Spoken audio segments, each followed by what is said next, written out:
Bismillahirrahmanirrahim. Assalamualaikum warahmatullahi wabarakatuh.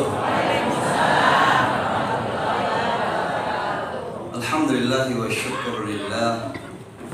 Salatu wassalamu ala rasulillah wa ala alihi wa sahbihi wa mawala.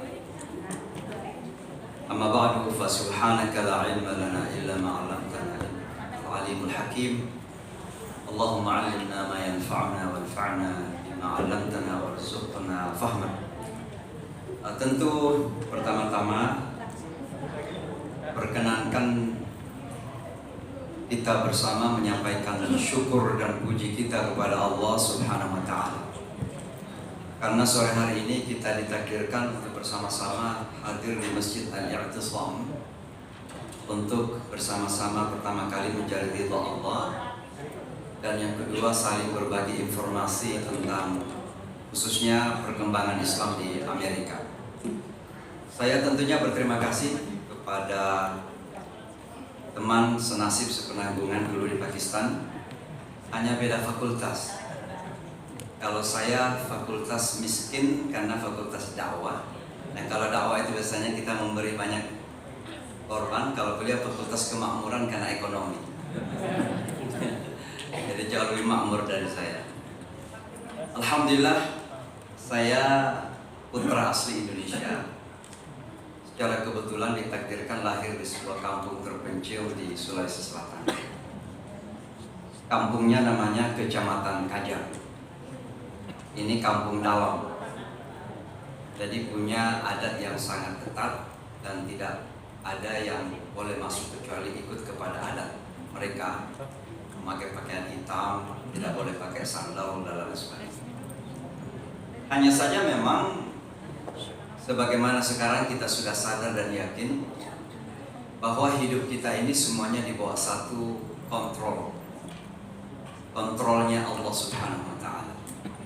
Tabarakalladzi biyadihil mulk wa huwa ala kulli syai'in qadir. Dialah yang mengendalikan langit dan bumi. Bahkan kematian dan kehidupan sekalipun ada dalam genggaman Allah Subhanahu wa Ta'ala. Maka ketika saya kecil, rupanya Allah telah merencanakan hal yang belum pernah ada di dalam perencanaan, yaitu menjadikan saya cukup nakal. Nakalnya itu adalah karena suka berkelahi, dan karena suka berkelahi itulah pada akhirnya ayah saya yang hanya seorang petani biasa di kampung pusing, ini anak disekolahkan kemana? Baru di SD saja hampir setiap hari berkelahi. Maka dilemparlah saya ke dalam sebuah penjara suci yang bernama pesantren saat itu. Dulu pesantren itu Bapak dan Ibu identik dengan anak-anak nakal, dan biasanya yang tidak lulus ke negeri baru dibuang ke pesantren. Alhamdulillah saya betah di pesantren, bukan sebenarnya karena saya pintar, hanya saja ada penyaluran bakat saya, bakat berkelahi. Makanya di pesantren ada latihan silat namanya tapak suci kalau di Muhammadiyah. Jadi saya dalami betul tapak suci itu karena itu bakat saya. Jadi sesuatu yang bakat yang tadinya mungkin kurang proporsional itu bisa dibalik menjadi sesuatu yang positif. Jangan sebaliknya. Nah, itulah yang kemudian membawa pertama kali saya keluar dari Sulsel, datang ke Bandung, Unisba tepatnya, mengikuti kejuaraan silat nasional antar perguruan, antar universitas.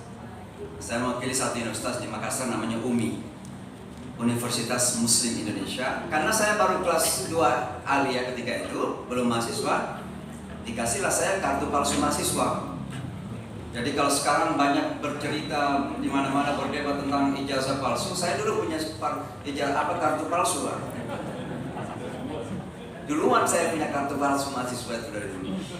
Nah, saya juara 2 nasional di Unisba ketika itu, kejuaraan silat nasional, sehingga saya biasa bercanda kepada teman-teman di Amerika sekalipun, do not even try me, jangan coba-coba saya, because I will knock you down. Bapak dan Ibu sekalian, berbicara tentang perjalanan hidup ini, saya kalau merenung kembali tentang perjalanan hidup saya dari kampung Kajang sampai ke Kota Hugo, yang orang katakan kota dunia, karena di sanalah PBB, Perserikatan Bangsa-Bangsa. Di sana ada Wall Street, ya, di mana dibicarakan perekonomian dunia. Orang menyatakan mengistilahkannya sebagai jantung kapitalisme dunia. Saya kok merasa bahwa perjalanan hidup semuanya terapung-apung di atas pergerakan qadar Allah, takdir Allah. Ada satu rektor di Makassar, rektor UIN, Alauddin, namanya Profesor Hamdan. Beliau menulis buku dengan judul Melawan Takdir, dan bukunya sudah difilmkan. 3 hari yang lalu saya memberikan kuliah umum, dan saya memulai dengan mengatakan begini, Pak Rektor, saya tidak berani melawan takdir. Karena ketika saya melawan takdir Allah, saya akan terlempar kepada takdir yang lain. Maka saya mengistilahkan saya ini terapung-apung di atas pergerakan takdir Allah Subhanahu wa Ta'ala. Saya sampai ke Kota New York ini semua karena aturan Allah Subhanahu wa Ta'ala. Dari pesantren saya kemudian kuliah ke Pakistan tanpa saya pernah merencanakan. Bahkan setelah tamat pesantren tidak tahu pun mau lanjut kemana. Orang tua petani biasa, untuk mendapatkan duit dari pertanian harus jual kebun. Ya alhamdulillah saya tinggal di pesantren. Guru saya heran, kok kamu boleh ninggalin pesantren? Saya katakan mau kemana? Akhirnya direktur pesantren mengatakan, itu bapaknya Iqbal itu, karena Iqbal kan kalian. Mengatakan ya udah tinggal sini ngajar. Kami mau mengajar tanpa digaji. Pokoknya itu alma mater saya. Alhamdulillah 3 bulan kemudian ada datang dari Rabita Alam Islami menawarkan 3 orang beasiswa, dan salah satunya terpilih adalah saya. Kala saya ke Pakistan, selesai S1 tahun 92, lalu kemudian akhir 95 sebenarnya pertengahan. Selesai juga S2, walaupun ketika itu kan di Pakistan bergolak perang Afghanistan yang dari 88 sampai 92 itu 90 itu masih bergolak perang. Di tengah suasana seperti ini kita selesaikan S2, lalu kemudian saya mendapat tawaran ke Saudi Arabia mengajar 2 tahun di kota Jeddah. Ada namanya Maktab Da'wah lil Jaliyah, jadi kantor dakwah untuk para komunitas pendatang. Dan rupanya Allah mengatur di situ karena objek dakwah kita yang kita dakwahin di kota Jeddah ketika itu rata-rata non-Muslim, termasuk orang Filipina, banyak orang Sri Lanka, orang India, orang Amerika yang bekerja di Saudi Airlines, kemudian nurses yang dari Sri Lanka ini, itu semua kita dakwahin. Jadi Allah sudah mempersiapkan semua ini bahwa sebelum ke Amerika rupanya ditakdirkan dulu berdakwah kepada non-Muslim bahasa Inggris. Jadi praktik bahasa Inggris sungguhnya itu terjadi di kota Jeddah. Kalau di Pakistan memang kita belajar 2 bahasa pengantar, Arab dan Inggris. Ya tapi Inggris Pakistan lah kira-kira begitu. Dia halnya seperti Ustaz Tanjung biasa kan, Henry. Nah, Bapak dan Ibu sekalian, di penghujung tahun 96 itulah, tepatnya di bulan Desember saya mendarat di kota New York. Tapi kalau ditanya kenapa sampai bisa ke kota New York, jadi tahun 96 itu kalau nggak salah tahun meninggalnya Ibu Tin, saya diamanahi oleh Konsul Jenderal Republik Indonesia di Jeddah untuk menjadi penceramah dalam sebuah kelompok manasik, dalam manasik haji bagi kelompok haji yang khusus, namanya Haji Lunai. Haji Lunai itu luar negeri. Tapi di situ ada 4 menteri ketika saya ingat. Ada Pak Faisal Tanjung, Pak Azwar Anas, ada Pak Tarmizi Tahir, dan Pak Adi Alatas, dan beberapa duta besar dari berbagai belahan dunia. Saya kemudian berceramah. Nah, setelah ceramah itulah, tiba-tiba saya didatangi oleh Pak Nugroho Wisnumurti, duta besar kita di PBB, dan mengatakan, Dek, saya kira bercanda, katakan Dek, kalau sekiranya saya ajak ke kota New York, bersedia kan? Saya tanya, untuk apa Pak? Dia katakan kita baru beli gedung, dan kita jadikan masjid, dan kita perlu seorang imam. Saya ketika itu langsung mengiyakan, bukan karena saya kenal New York, kenal Amerika, tapi memang saya sudah agak gerah di Saudi Arabia. Saya sudah agak tidak tahan. Ketidaktahanan saya itu karena sangat kontras dengan jiwa saya yang suka memberontak, karena berkelahi dari kampung kan, jadi jiwanya suka memberontak. Nah, ketidaktahanan saya itu minimal karena 2 hal. Pertama, karena perlakuan kepada TKI TKW yang ketika itu masih banyak. Hampir setiap hari kita mendengar cerita-cerita yang menyakitkan hati kan. Sebagai putra bangsa, sakit hati juga kita mendengar cerita itu. Tapi yang paling penting juga ketika itu adalah ada upaya penyeragaman penafsiran agama. Jadi kalau Anda tidak sesuai dengan apa yang disepakati sebagai tafsiran, maka Anda kurang pas lagi gitu. Nah, saya tidak setuju yang seperti itu. Kenapa? Karena kita punya Quran yang satu, punya hadis yang satu sama, tapi kepala-kepala yang memahami itu selama masih dalam kaidah ya kebenaran insya Allah diterima oleh Allah Subhanahu wa Ta'ala. Nah, Bapak Ibu sekalian, singkat cerita mengendarat saya di kota New York ini penghujung 96, dan kami mulai memimpin komunitas kecil namanya Masjid Al-Hikmah sekarang. Sekarang kita kerjasama dengan Jawa Barat, Pemprov Jawa Barat untuk mendatangkan imam, ya, 2 imam setiap 6 bulan. Dan ini sudah angkatan ketiga, ya, sudah ada 6 imam dari Jawa Barat ini kita datangkan ke masjid itu. Namanya Masjid Al-Hikmah di kota New York. Itu kerjasama kami dan Kang Emil. Insya Allah sebentar kami akan ketemu Kang Emil lagi di Jakarta. Jadi ketika Kang Emil ke New York, kami bisikin, Kang, kita perlu imam di sini, masjid ini. Dia katakan, berapa lama? Saya katakan hanya 6 bulan saja. Kita nggak mau lama-lama supaya banyak yang punya pengalaman. Berapa orang? Saya bilang perlu 2 orang. Tapi yang muda, punya dasar-dasar bahasa Inggris, baca Qurannya bagus, karena yang di belakangnya orang Arab. Kalau baca Qurannya belepotan juga kan kasihan ya.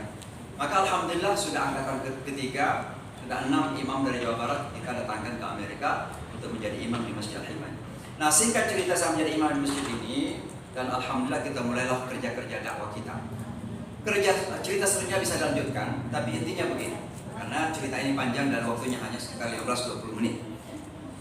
Pertama, Islam di Amerika itu jangan sampai dipersepsikan sebagai agama pendatang yang baru. Karena memang orang sengaja untuk selalu mempersepsikan bahwa Islam itu adalah agama baru di Amerika Serikat. Saya tadi di Masjid Al-Muslimun sudah bercerita panjang mengenai itu. Tapi intinya adalah memang disengaja. Kenapa? Karena dengan mengatakan bahwa Islam itu agama baru, maka orang Islam akan terdampak secara psikologis bahwa kita ini orang baru di Amerika. Padahal sejujurnya kalau kita belajar sejarah di Amerika, sejarah Islam di Amerika itu, Islam datang ke bumi yang disebut Amerika sekarang. Dulu kan belum namanya Amerika, sebelum Columbus. Islam yang sekarang dikenal sebagai Amerika, sekarang dikenal sebagai Amerika itu Islam sudah datang jauh sebelum Columbus datang ke bumi Amerika itu.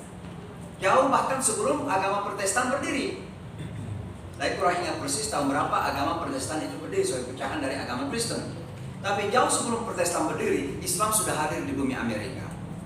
Hanya saja memang ada upaya-upaya yang sistematis untuk mengatakan bahwa Anda pendatang baru, agama Islam itu bukan mainstream, ya bukan agama orang Amerika, tapi agama pendatang yang agama Timur Tengah maksimal. Maka selalu Islam itu identik dengan pendatang dari Timur Tengah. Maka studi Islam misalnya, Ustaz Henry pasti tahu, studi Islam di Barat itu dikenal dengan Middle Eastern Studies atau studi Islam Timur Tengah, atau minimal Orientalisme atau ajaran ketimuran. Nah, kenapa? Karena dunia dibagi 2, ada timur, ada barat. Siapa yang di timur? Orang yang kurang berpendidikan, orang yang bodoh, orang yang terbelakang, orang yang lemah, tidak punya peradaban. Siapa yang di barat? Western people, orang yang maju pendidikannya, kuat ekonomi, pintar-pintar, berperadaban gitu. Nah, maka Islam agamanya orang timur yang tadi itu, yang bodoh-bodoh, yang terbelakang kira-kira gitu. Jadi ini bahagian dari upaya membangun image dan persepsi bahwa betapa Islamophobia itu meninggi. Nah, singkat cerita oleh sekalian, kembali kepada Islam tadi ini. Jadi Islam itu sudah lama dan berkembang terus-menerus. Ketika saya pertama kali datang ke Amerika, di kota New York tepatnya itu, dunia saya katakan tadi, itu Islam sudah banyak secara jumlah. Di kota New York itu kan penduduknya sekitar 11 juta. 10 juta itu adalah orang Islam. Banyak dari Asia Selatan, Timur Tengah, Afrika. Kalau jalan-jalan ke Bronx, jadi mana-mana orang Pahijin tidak ada masalah.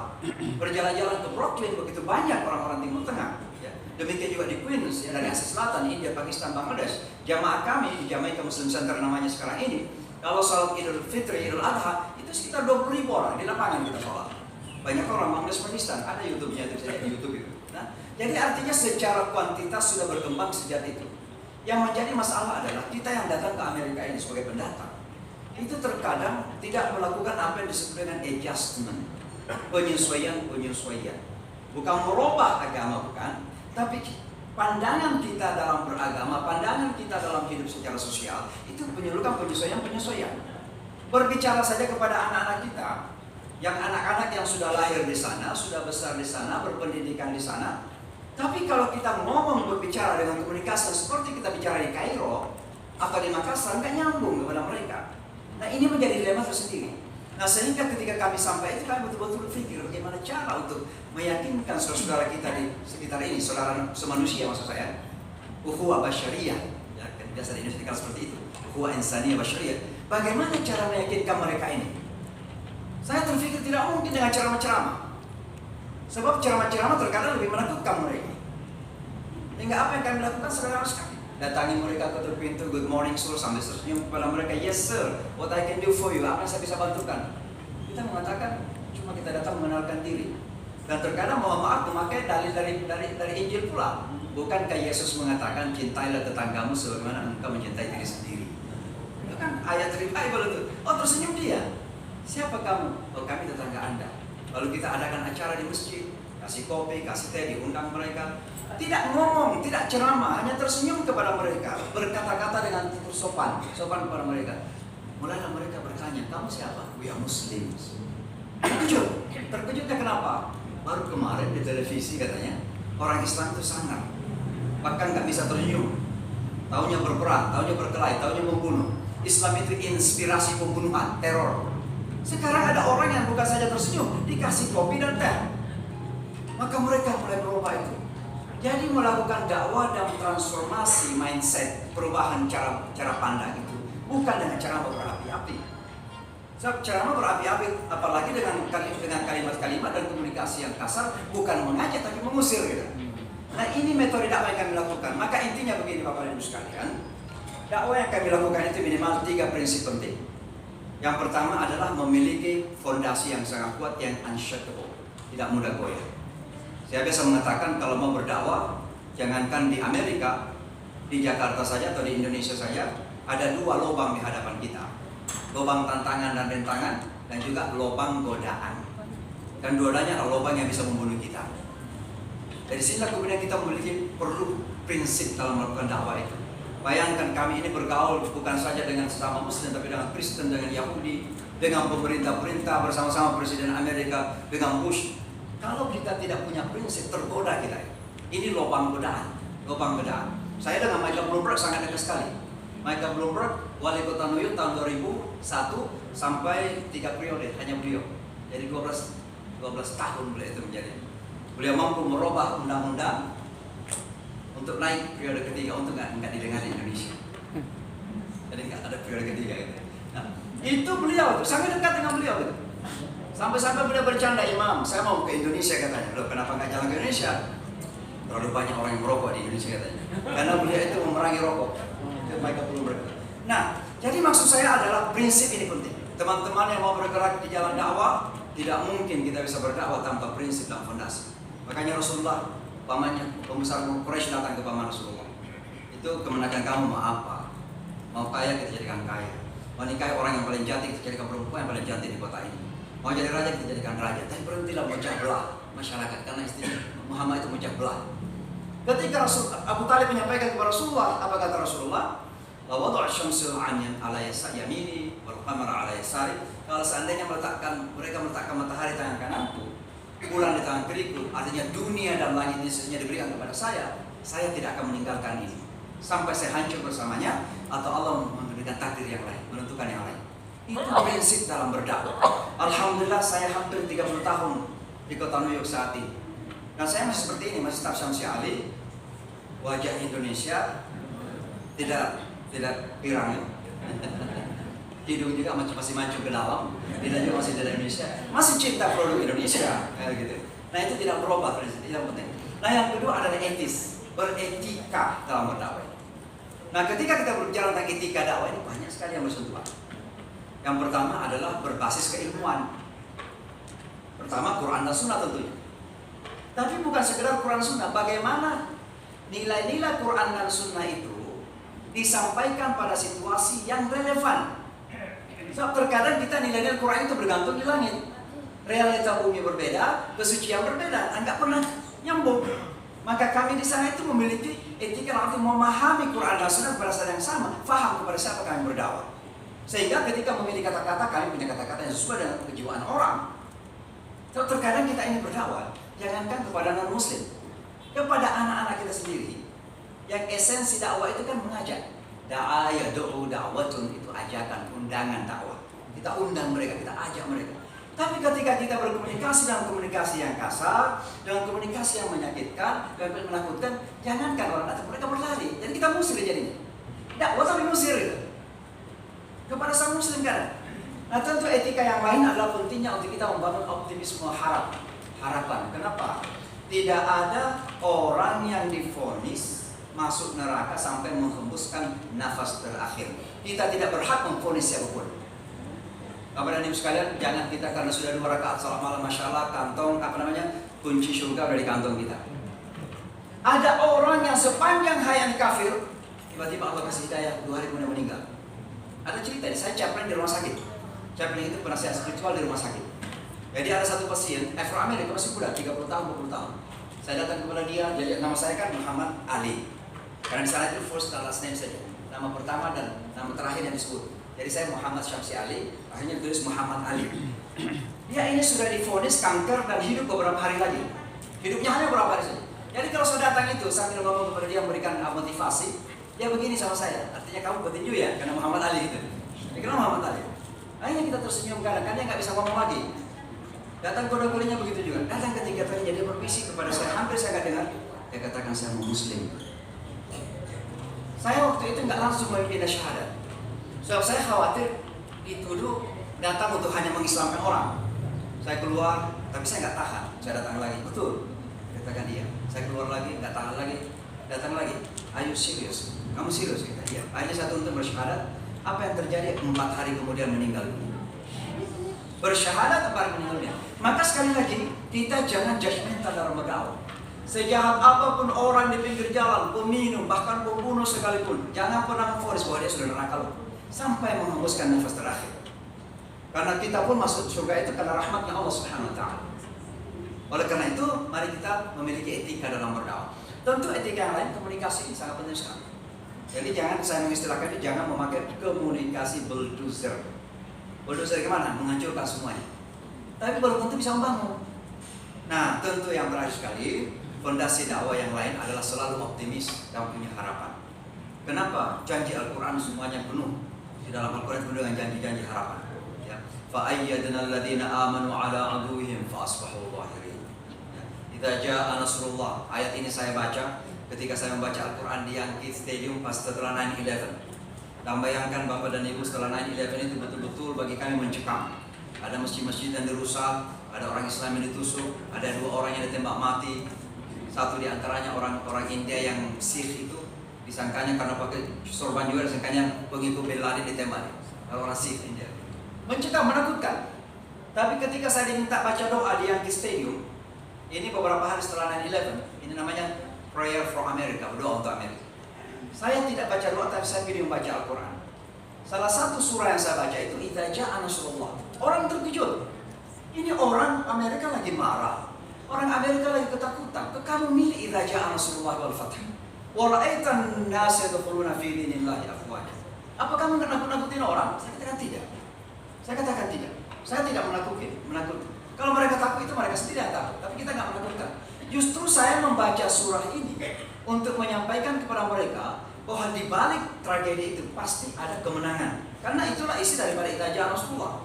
Nah, sehingga, tapi sebenarnya tujuan terutama itu adalah membangun optimisme bagi kami masyarakat Amerika bahwa 9/11 yang didesain sedemikian rupa itu, apa artinya didesain itu? Yang dibuat sedemikian rupa untuk menghancurkan wajah Islam ini, tujuannya menghancurkan wajah Islam. Insya Allah justru disini kemudian menjadi awal kebangkitan dakwah di Amerika. Dan itu terbukti Bapak dan Ibu. Bagi yang sering mengikuti ceramah-ceramah saya tentang cerita perjalanan dan dakwah di Amerika, sudah banyak dengarkan cerita ini. Bagaimana saya membaca Al-Quran di Yankee Stadium tadi, 3 bulan kemudian ada yang menelpon ke rumah dan menceritakan bahwa ketika saya membaca Al-Quran, dia Kristen. Yang mendengarkan baca Al-Quran itu di televisi dan dia menangis. Pada Kristen. Lalu dia keluar tanya, itu tadi yang dibaca apa? Orang itu nggak tahu itu namanya Quran. Dia bilang itu Muslim's book, bukunya orang Islam. Pergi ke perpustakaan cari bukunya orang Islam, dikasih terjemahan Al-Quran. Dia baca terjemahan Al-Quran itu katanya 3 bulan berturut-turut, terjemahan bahasa Inggris ya. Tapi apa yang terjadi? Setiap malam membaca terjemahan Al-Quran, setelah itu dia tenang, tidur nyenyak. Kalau saya bilang sama orang Islam, kalau banyak utang, baca Quran banyak, tenang di rumah. Ini saja. Nah, apa yang terjadi? 3 bulan dia berturut-turut baca Al-Quran ini, dia nggak tahan mau ketemu orang Islam. Dia keluar ditanya, di mana saya bisa ketemu Muslim? Rupanya nggak jauh dari rumahnya ada masjid. Hanya karena masjid di sana itu kan nggak ada kubah, nggak ada menara, rata-rata dari rumah, dari gedung biasa lah kira-kira begitu. Begitu juga itu sana ada masjid, datang ke masjid itu. Alhamdulillah, singkat cerita dia masuk Islam di masjid itu karena imam masjid itu kenal saya, dikasih nomor telepon saya. Makanya nelpon itu, Assalamualaikum. 3 bulan kemudian dia nelpon saya. Dan dia cerita tadi. Nah, Bapak dan Ibu sekalian, ini satu pembuktian saja bahwa di dalam melakukan dakwah itu harus penuh dengan harapan dan optimisme. Maka insya Allah kita bawa ini dalam konteks Indonesia sekarang. Baru saja ada pembentukan pemerintahan, kita juga harus punya optimisme dan harapan mudah-mudahan pemerintah Indonesia ini menjadi lebih baik dan bisa membawa Indonesia ke arah yang lebih baik. Kenapa saya mendoakan secara khusus supaya Indonesia bisa menjadi negara yang kuat, negara yang maju, negara yang hebat? Karena ini bagian dari dakwah. Kami biasa ditantang di sana, Imam. Nanti kalau suatu saat Amerika ini jadi negara mayoritas Muslim di Amerika. Tunjukkan kepada saya kira-kira wajah Amerika ketika itu seperti wajah negara Muslim yang mana? Bangladesh, Pakistan, Mesir, Indonesia, kira-kira yang mana? Malu juga saya menyebut satu negara-negara Muslim yang ada sekarang ini, karena kenyataannya begitu. Sehingga harapan saya Indonesia bisa menjadi negara percontohan negara Muslim. Dunia bisa melihat bahwa karena Indonesia negara Muslim mayoritas, secara ekonomi hebat, secara politik hebat, secara militer hebat, budaya hebat, kehidupan keluarga lebih terjaga, dan seterusnya dan seterusnya. Pada saat itu kami akan dengan bangga mengatakan, hey, sebelum Anda melihat Islam di Timur Tengah, pandanglah negara asal saya, namanya Indonesia. Maka kita doakan Pak Prabowo insya Allah dengan tim gemuk itu 100 orang lebih, mudah-mudahan dimudahkan oleh Allah Subhanahu wa Ta'ala insya Allah. Saya kira demikian pengantar ya, mungkin dalam tanya jawab bisa lebih dikembangkan lagi. Assalamualaikum warahmatullahi wabarakatuh. Waalaikumsalam. Tadi kok disebutin presiden di luar, wakilnya enggak? Baik, tadi Ustaz Hendy sudah berpesan karena beliau nanti di pukul 4 ya harus pamit. Kita masih punya waktu sekitar 15 menit. Mungkin ada 1-2 pertanyaan dari Ibu. 1, terus dari Bapak-bapak 1. Silakan. Udah paham semua ternyata ya. Silakan, Bapak, Bangga.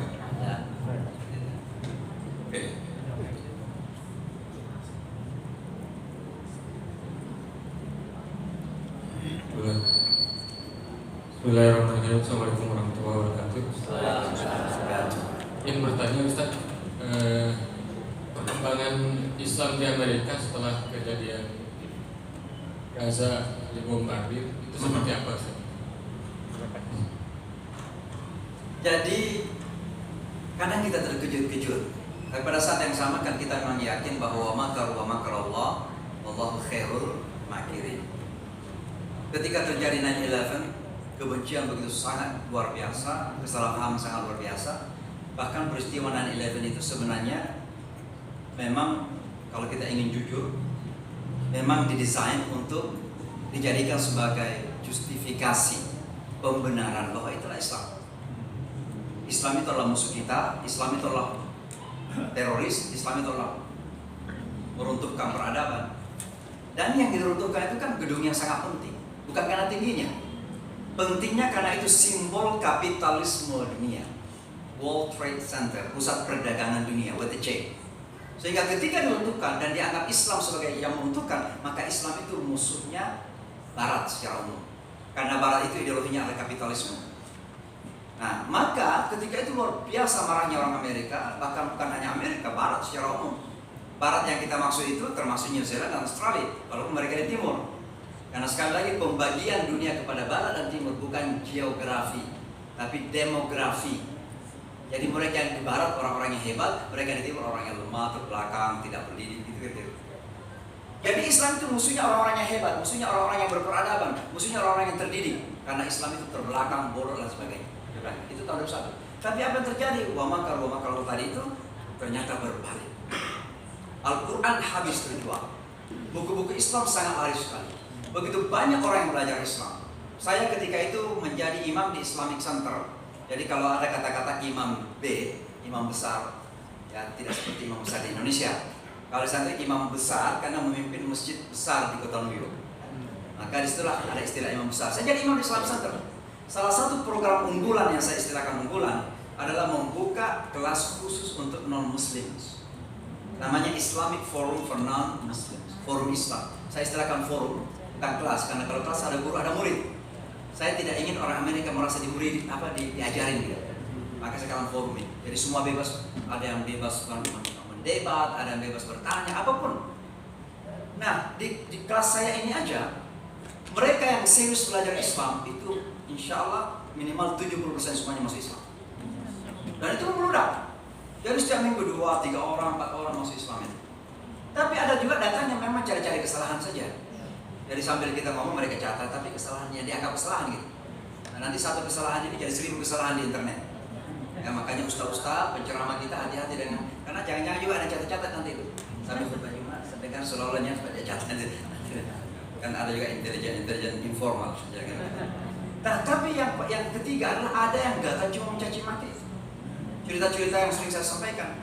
Bagaimana yang datang mencaci maki ini kemudian kita sambut dengan senyuman, dengan salaman. Ternyata dia merasa guilty sendiri, merasa bersalah sendiri. Akhirnya datang belajar Islam singkat cerita, dan 6 bulan kemudian dia masuk Islam. Ini cerita-cerita saja. Jadi maksud saya adalah tadi itu. Nah, persis sama ketika Trump jadi presiden. Itu kan Islam sekali lagi direndahkan. Maka ingin melarang orang Islam masuk Amerika. Tapi apa yang terjadi? Non-Muslim bangkit membela kita, simpati kepada kita. Maka saya mengadakan demo, temanya Today I am a Muslim. Hari ini saya juga Muslim. Non-Muslim 90% keluar dengan apa spanduk aja. Apa buku yang di bawah itu? Spanduk ya. Mengatakan hari ini saya juga Muslim. Anda ingin melarang Islam masuk Amerika, larang dulu saya sebagai non-Muslim. Kita dibela gitu. Itu Allah yang mengatur itu. Nah, sama ketika terjadi Gaza ini. Ya, bayangkan ya, dengan segala kemampuan media dan kemampuan Zionis Yahudi membalik fakta itu seolah-olah justru Gaza lah yang melakukan serangan teror pada tanggal 7 Oktober. Orang Amerika tentunya banyak yang masih tertipu. Tapi apa yang terjadi? Sekali lagi, wa makaru wa makarallah wallahu khairul makirin. Allah membalik khususnya anak-anak muda dan di kampus-kampus yang terkenal, Columbia, MIT, Harvard University, Yale University, Cornell, di mana-mana mereka bangkit justru membela orang-orang Palestina. Ada 2 penyebab utama itu. Pertama, inilah barangkali hasil dari upaya-upaya yang kami lakukan selama ini. Karena kami melakukan dakwah itu bukan ceramah-ceramah saja.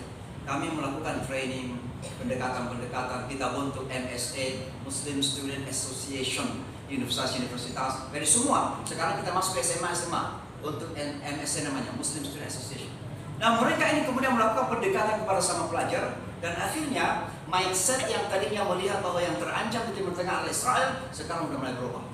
Ini faktor pertama. Faktor kedua, karena ini media sosial ini nggak bisa diedit, Pak. Orang ambil foto, masukin ke Facebook, masukin ke Twitter, masukin ke Instagram, nggak bisa diedit. Palingan Instagram kita yang di-ban, kan begitu. Kenapa saya ganti WhatsApp? Karena WhatsApp saya itu di-ban itu. Saya sering menulis tentang Palestina, maka saya ganti nomor WhatsApp itu. Ya, jadi silakan saja. Tapi intinya adalah, alhamdulillah, betapa banyak di antara mereka itu justru melihat peristiwa Gaza itu sebagai sesuatu yang mengagumkan, sesuatu yang di luar perkiraan mereka, di luar imajinasi mereka. Kenapa begini? Penyakit yang paling ditakuti di Amerika dan di dunia barat sekarang ini bukan kanker, tapi mental health issue, permasalahan mental, penyakit mental. Begitu mereka melihat orang-orang Gaza, gedungnya hancur, bapak ibunya meninggal, atau anak-anaknya meninggal, kok orangnya masih tegar-tegar saja, masih kuat seperti itu. Kita yang di Amerika baru kehilangan profit sedikit, sudah sakit mental. Rumah sakit yang biasa saya kunjungi itu ada 21 floor, 21 lantai, 5 lantai katanya orang-orang yang sakit mental. Dan orang-orang yang sakit mental banyak pelajar, banyak pintar-pintar, banyak orang-orang yang terkenal. Tapi itulah, mereka tidak tahan dengan ujian. Begitu mereka melihat Gaza, kok bisa ya? Baru mereka mencari. Maka sekarang coba ikuti media sosial, betapa banyak sekarang itu yang masuk ke dalam agama karena Gaza. Saya mengatakan dakwah sekarang ini yang paling tinggi itu ada di Gaza. Bukan kami di Amerika. Orang semua melihat Gaza, seolah mereka sedang berada di atas. Dan Gaza dijadikan sebagai jalan hidayah. Betapa banyak wanita-wanita khususnya pemuda-pemuda dan terdidik banyak yang masuk dalam agama ini karena peristiwa Gaza. Maka sekali lagi Allah yang mengatur segala-galanya. Dan terkadang kita tidak tahu bagaimana Allah mengatur semuanya. Tapi sekarang terkadang di luar dari nalar kita untuk memahami. Saya kira itu ya, jawab mudah-mudahan bisa Allah. Baik, terima kasih Ustaz. Ada satu lagi mungkin dari Ibu? Kalau tidak, saya coba kembangkan dari pertanyaan tadi Ustaz. Kita sepakat bahwa Amerika adalah negeri dengan standar ganda begitu ya. Justru yang desainer teroris itu Amerika. Nah, yang menarik sekali, Kiai di sana hingga sampai 30 tahun bagaimanakah sesungguhnya mereka memberikan keleluasaan untuk berdakwah, sementara di lain sisi mereka mencoba untuk merusaknya, gitu Ustaz. Saya kira poinnya tadi sudah disebut bahwa itu adalah double standard, two faces, dua wajah. Kalau wajah internasional, saya biasa mengatakan kalau dalam bahasa Inggris namanya evil. Jadi Amerika memang evil, bahasa Indonesianya memang setan. Kalau wajah internasionalnya, siapa yang merusak Afghanistan setelah Rusia keluar, kan seharusnya Afghanistan dikasih kesempatan untuk membangun diri. Ini Amerika mau begitu.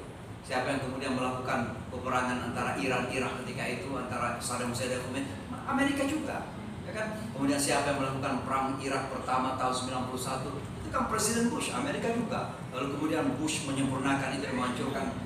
Amerika memang evil kalau masalah kebijakan luar negeri. Dan itu kita tidak malu-malu menyebutkan itu di Amerika. Ya Alhamdulillah, di sana tidak ada kriminalisasi. Jadi kita kalau khutbah, coba dia ikutin khutbah saya ada semua itu. Saya ngapain? Katakan apa yang bisa harus katakan. Selama kita tidak mengancam secara fisik. Misalnya besok saya akan pergi tembak presiden, nah itu lah. Tapi selama kita kritik kepemimpinan, kritik kebijakan, itu sangat biasa. Kenapa? Kita sudah sepakat bahwa sistem kita adalah sistem demokrasi, maka rakyat memiliki hak untuk mengoreksi penguasa. Nah, sama juga di Indonesia. Kalau kita sudah sepakat bahwa Indonesia adalah negara demokrasi, ya jangan ada dikritikan, itu aja. Ya. Jadi secara kebijakan luar negeri, Amerika memang evil, saya tahu. Tapi kebijakan dalam negeri, saya sangat bangga sekali sebenarnya. Saya dulu sebelum ke Amerika ini khawatir, apa saya bisa hidup dengan baik di Amerika? Gimana keluarga saya? Gimana anak-anak saya? Alhamdulillah anak-anak saya semua pakai jilbab dari kelas 3 SD, nggak ada masalah, kan begitu ya.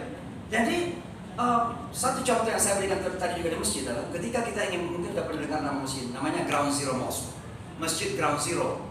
Dulu heboh di tahun 2010. Jadi kita komunitas Muslim di kota New York ingin mendirikan masjid dekat Ground Zero, 2 blok. Tapi media menyebutnya Ground Zero Mosque, Masjid Ground Zero. Jadi orang Amerika berobsesi, orang Islam bangun masjid di Ground Zero, tempat menentukan dulu kan? Marah mereka. Di kota New York itu ada politisi namanya Rick Blasio dari Republikan, menjadikan ini sebagai alat kampanye. Dikatakan inilah bukti bahwa orang Islam ingin membangun simbol kemenangan melawan Amerika, membangun masjid dekat Ground Zero. Marahlah orang New York, 70% penduduk kota New York menentang masjid, 70%.